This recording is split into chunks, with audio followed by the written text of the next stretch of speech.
Hello po! Love, love, love! Kamusta po kayo? Ayan.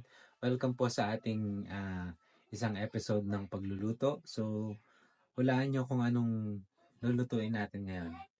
So, ang menu natin ngayon ay putok-batok.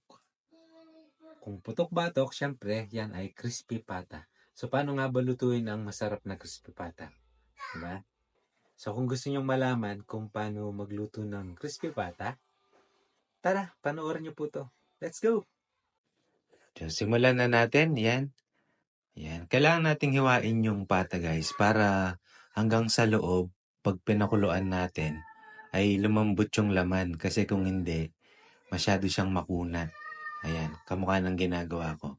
Hiniwa ko siya. O. Tapos, nilagyan ko ng bay leaves, asin at pepper. Pag pinakuluan.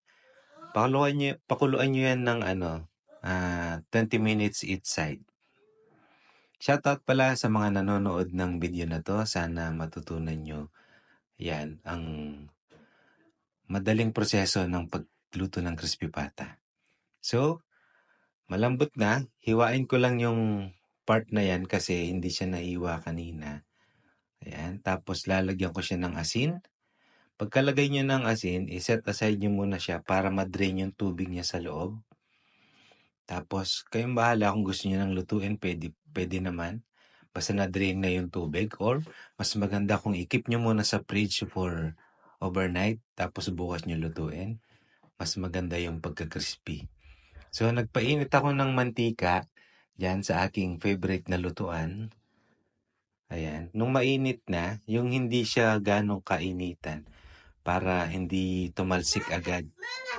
Ayan siya. Mahina muna yung apoy. 15 minutes each side. Tapos, tingnan nyo lang. Kapag luto na siya, ayan, balibaliktarin nyo lang na mahina lang ang apoy. Para hindi siya yung apoy es talaga. Para hindi kayo, para safe. Yan. Okay? Ingat-ingat lang guys. Salamat po sa panonood ng video na to. Ayan, hiwain ko na. Siyempre, luto na. O, kainan na. Yung iba, ginagawa yung pulutan. Alright guys? So, ayun po.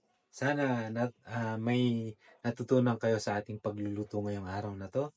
So, hanggang sa muli po. Ingat at salamat po ng marami. Bye, God bless.